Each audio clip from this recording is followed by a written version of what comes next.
perfect timing for us to be talking about a subject which is very related to digital transformation, innovation, and how we can harness the power of data and what we do with information.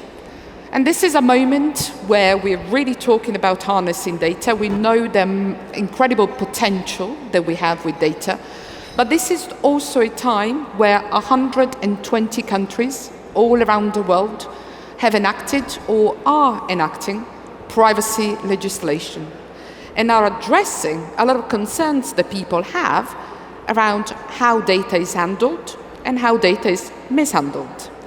And we know that if we want to transform as organizations, a country, we really need to build on people trust, because when people trust services, cities, AI products, and whatever we do, with that trust, we can really make sure that they're happy sharing data, they're happy, and we're all happy as organizations and countries because we can harness their data.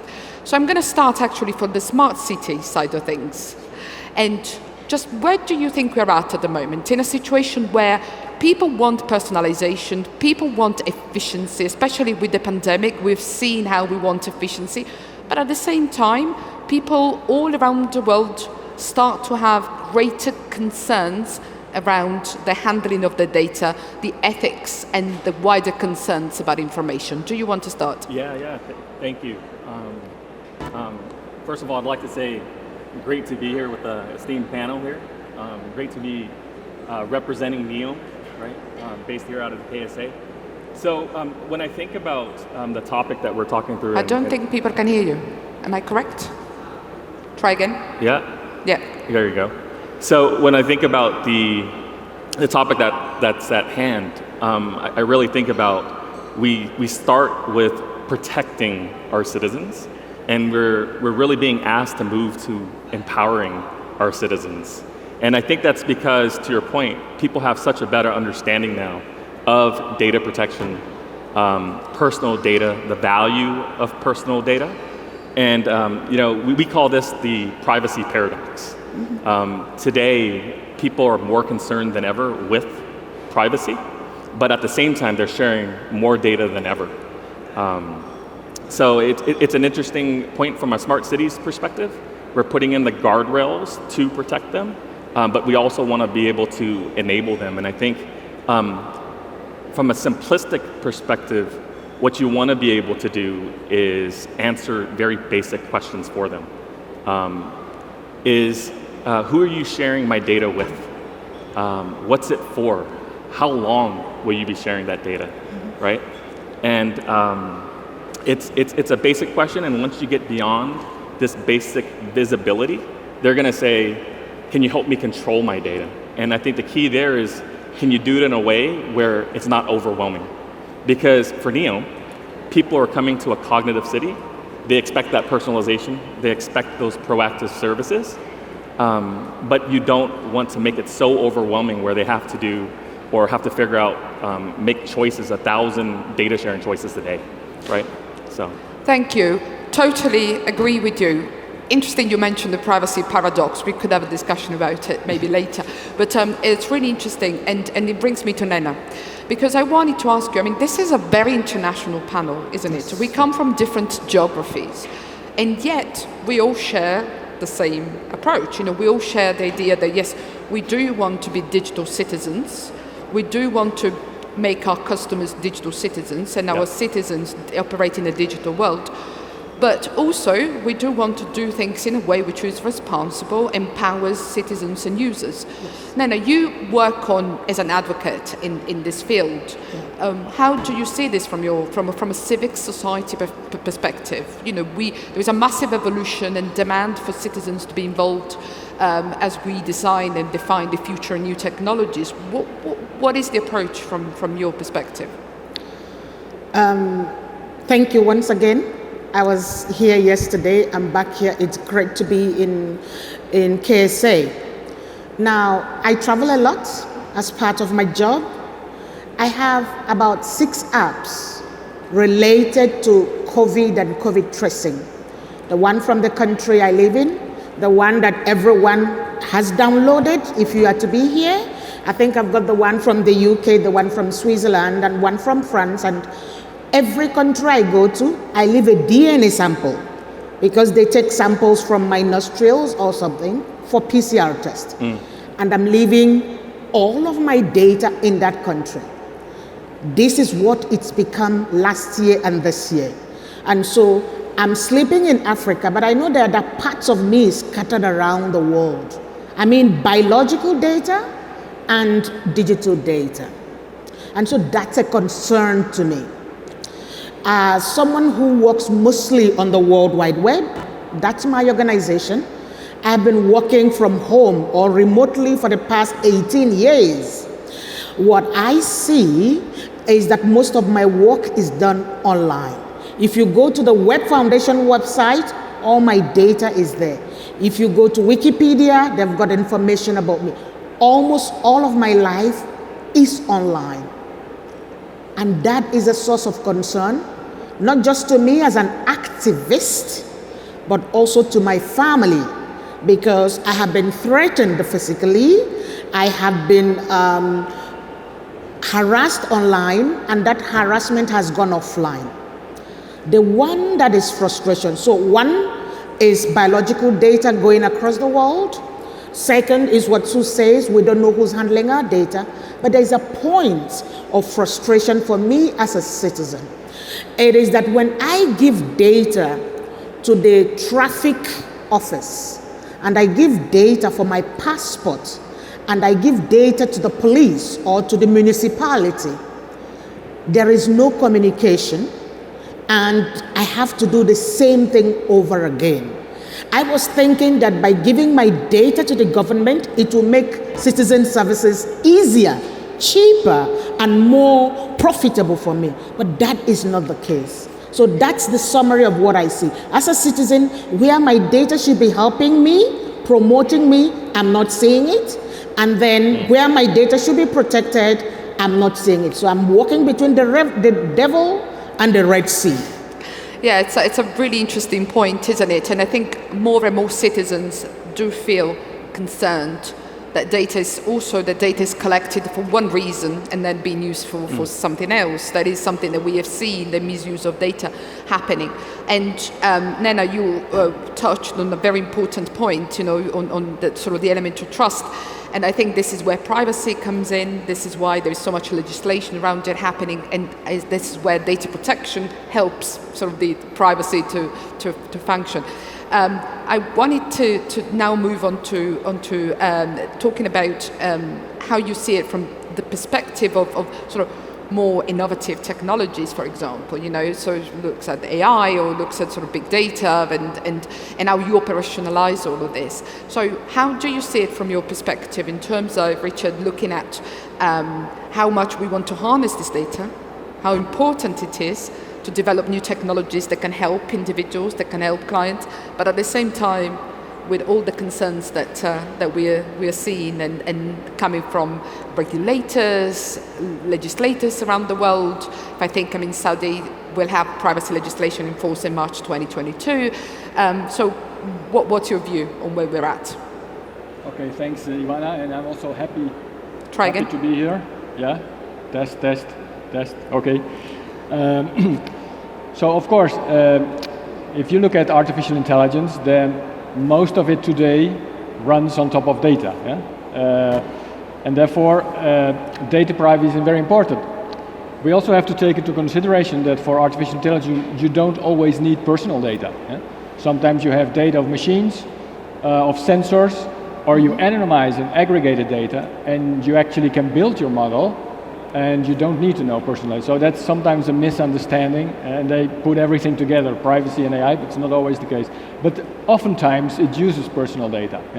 And in that case, I think, well, actually it's very well legislated in Europe. So there is the General Data Protection Regulation, and that says if you want to use the data, you need to have a legitimate interest or a legal basis for doing that, which can be consent. So people have to opt in that you use the data for something, and then they can decide to do that or not to do that. Now, that is the law, but how that law is interpreted by people I mean, people just want to get their things done. Yeah, so we now see it on every website. You have a pop-up, allow cookies, or configure, and then you go configure. Actually, some make it very easy, but most of it make it very difficult.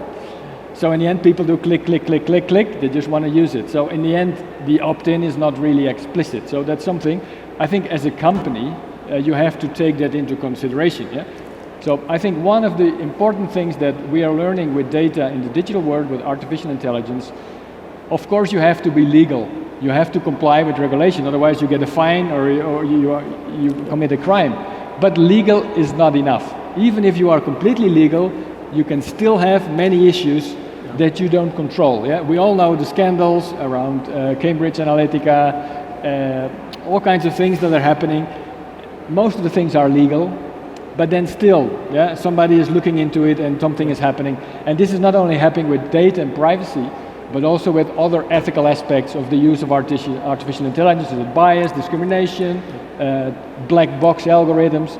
So my main message here is legal is necessary, but it's not sufficient if you want to gain this trust with the customers, because it's not only about companies, it's also about citizens, it's also about governments. Yeah? Yeah. And I think also citizens and users need to be more responsible in deciding what they are sharing with whom. Yeah? Yeah. So just not accept anything. And you touched on 2 points that I think are absolutely brilliant to move on with the conversation. One is the consent model, and how a privacy as built on consent has been, to an extent, it hasn't really worked, because in reality, as you said correctly, people want to get access to the services. They don't want to read 2 pages of a privacy notice, and it puts a lot of responsibility onto the individuals.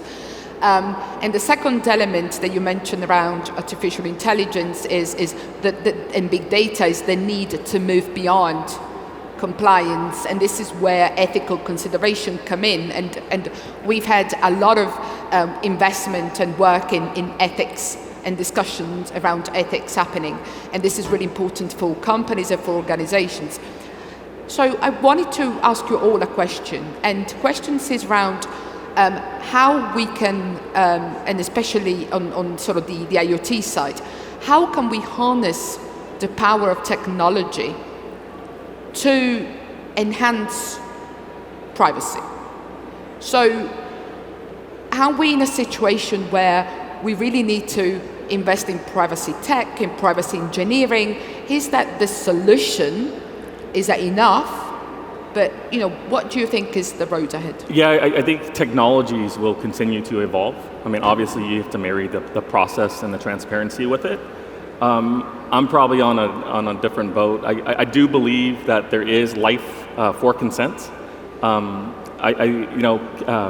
key part of what we're building at Neom is a user-centric consent management platform. Yeah. Right. It's just a little bit different. So imagine a world where a user on Meld, which is our platform, is able to identify who's using their data, how it's being used, and then have the AI make recommendations for that user on how to optimize their privacy settings.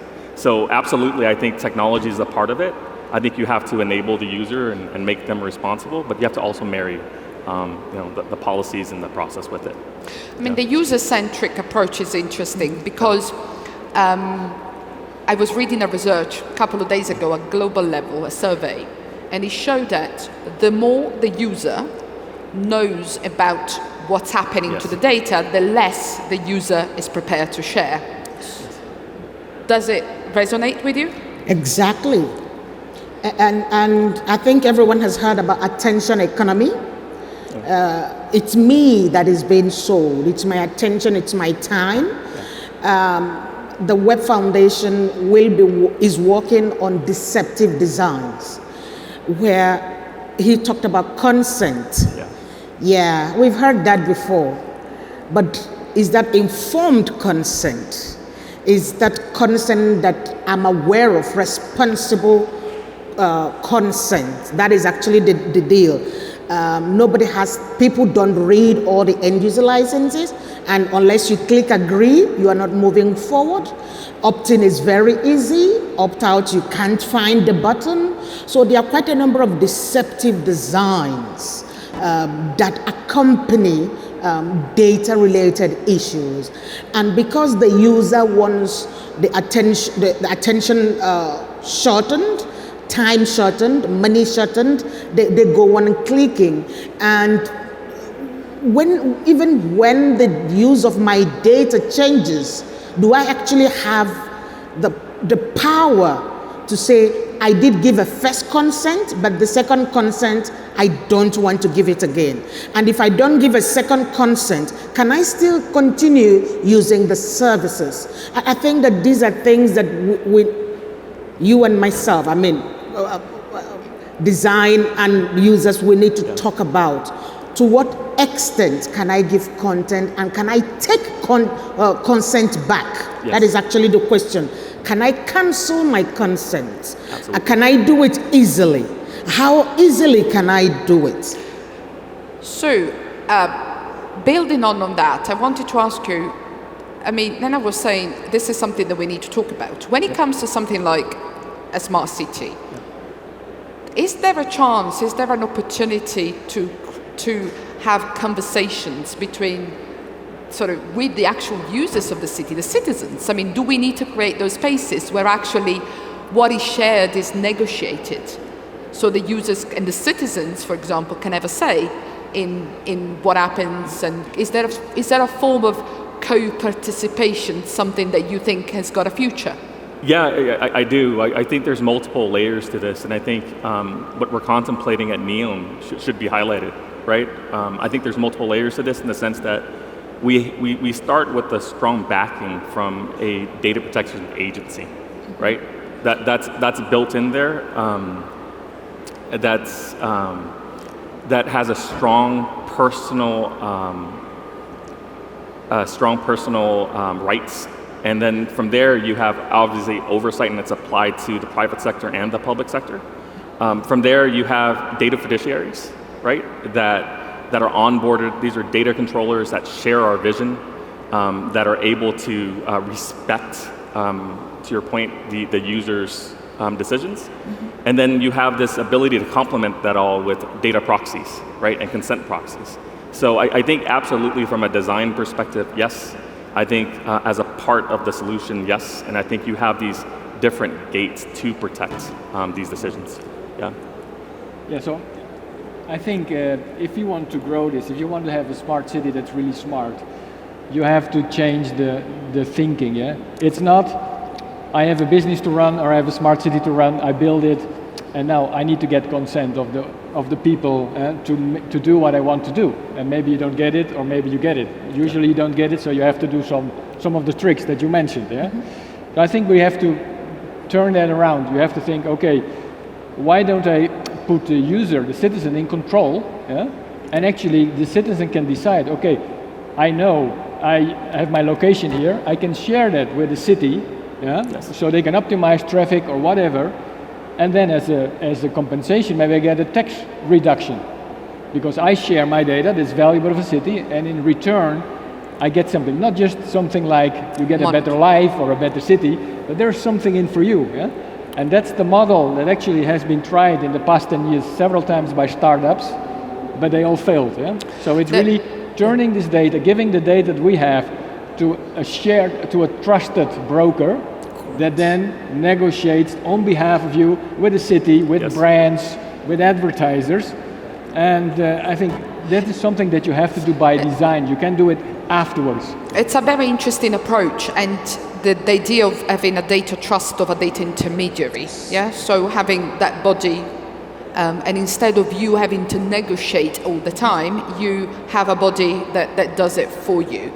I wanted to touch on a point within this, which is,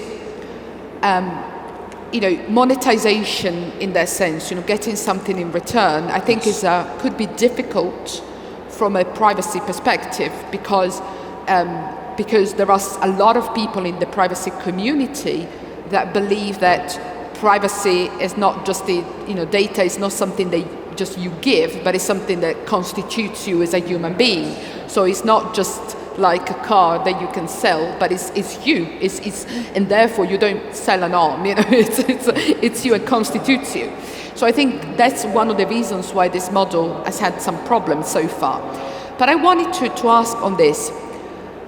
There are so many technologies that can be used now. For example, homomorphic encryption or differential privacy. That to an extent, citizens could, if there's a right investment in these technologies, could feel that they don't really need to have their DNA or because there is technology that means that we can harness their data while remain privacy friendly. Is this something that you think is happening? Well, I think it's happening. It is technically possible. I mean, all those technologies are available and companies can use them. But I think they only use them if they are beneficial for themselves. They don't use it at large scale if it doesn't benefit themselves. I mean, it's a logical way of reasoning. But I think that puts at risk the trust system, because in the end, consumers and citizens, they have a lot of power if they decide not to do something or to do something. Yeah? But I think I think there is a lack of this in general. Yeah, people don't care. About they just privacy. Want to do something, and they don't think about. So I think we have to do some education, some awareness raising, what it actually means. Yeah, what is also that you said, your data is not just a car; it's your personality. Yeah. So that kind of notion, and what are the potential implications? That's something that comes with education and training. Nana, do you think people don't care, or do you think people have got no option?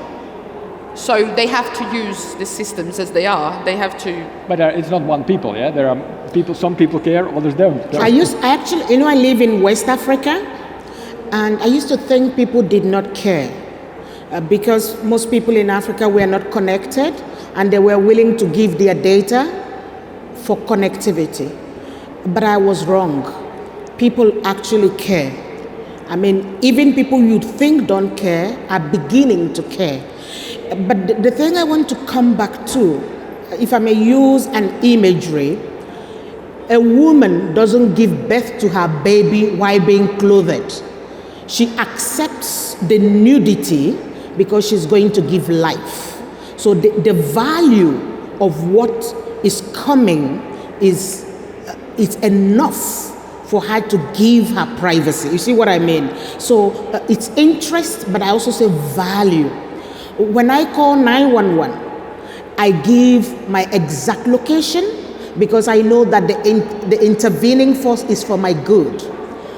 When I have a municipality, a city, a government, or a state that takes care of my needs, it is easier for me to trust them with my data, with myself. Right? But when I don't trust governance, when I don't trust the authorities, when I'm not sure about other things, then the mistrust in governance, the mistrust in health management, the mistrust in national resources will be the same that will flow through my data. I'm like, no, I don't trust this person. So the question is, what is the value that you are giving me for which I will give you my data?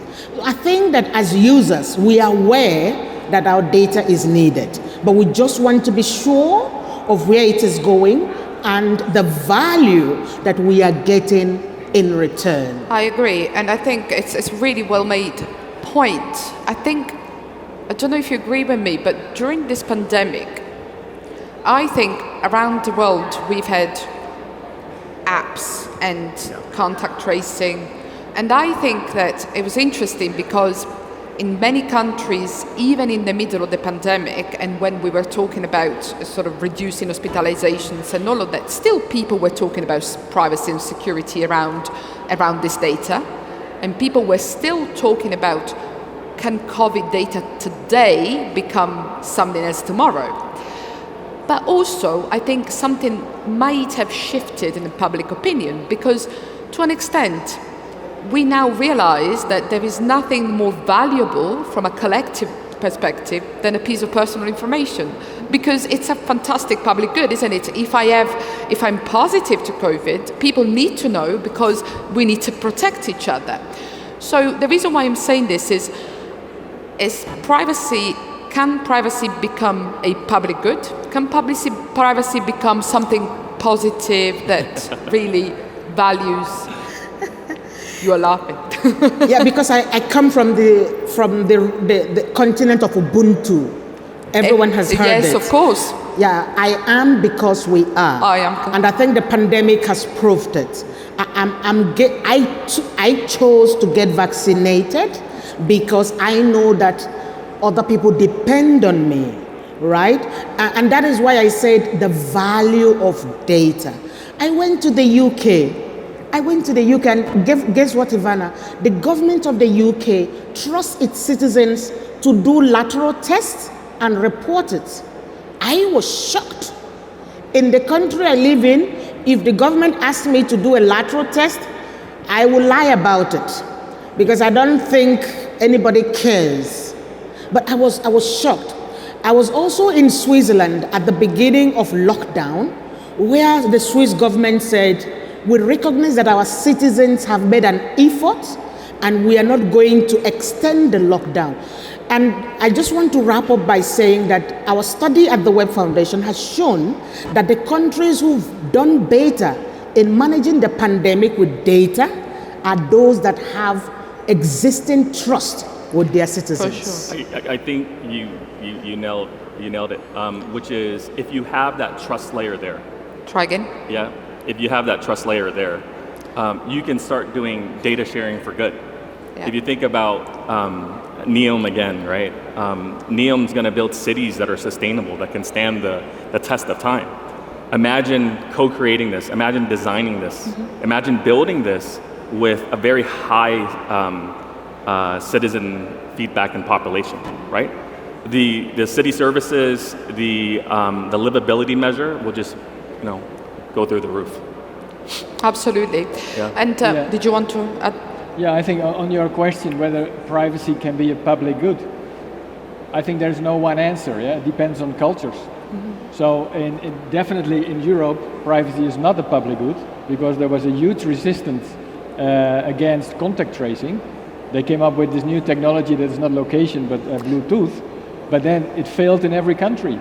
So the population didn't want to install it.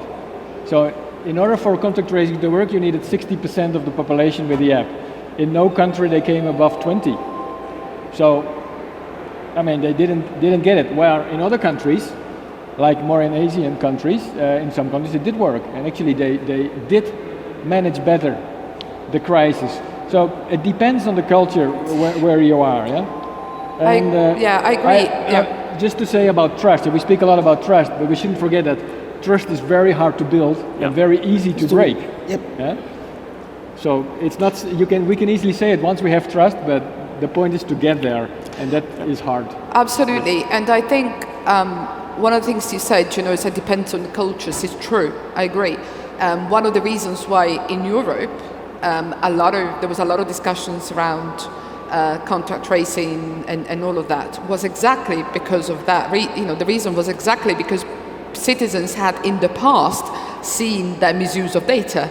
Yeah. So they were concerned and what's going to happen. I give my data today, what's going to happen. But interestingly, in Europe, the new Data Governance Act is introducing something called data generosity, which is very similar to the concept, Nana, that you were mentioning, the idea that because you realize that privacy, that there is nothing more public than a piece of personal information in terms of value, then you donate your data for something that is the public good. Really interesting. I wanted to close, we've got a couple of minutes remaining we've got 120 countries all around the world with privacy laws. From China to India to Saudi to the US, everywhere, privacy is becoming a big topic. And data protection with it, cybersecurity and all of that. And I just wanted to ask you 30 seconds each. What's your prediction in terms of how privacy will evolve in sort of the public understanding, what's your prediction? Where would you like it to, and also, or where would you like it to be? I think I'll start. I think we have global foundational principles that are in place. I think with the work that Europe's doing, China's doing, US is doing, you have those foundational principles. At the same time, you have this overlap that makes compliance very complex. But I do think that if you build on those foundational principles, you do have clusters of convergence.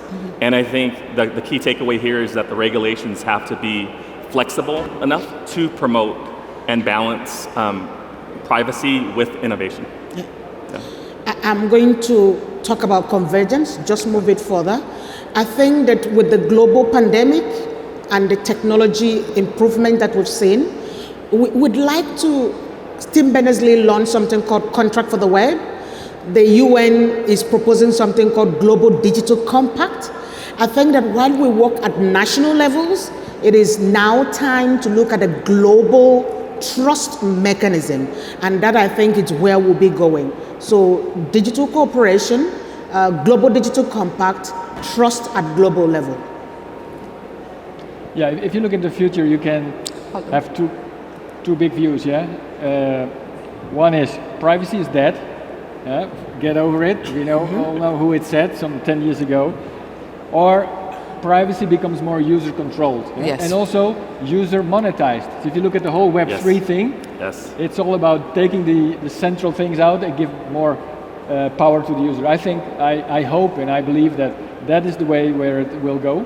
Privacy by design, think about it up front, think about the users, and global rules would be good, but it's very hard to get there.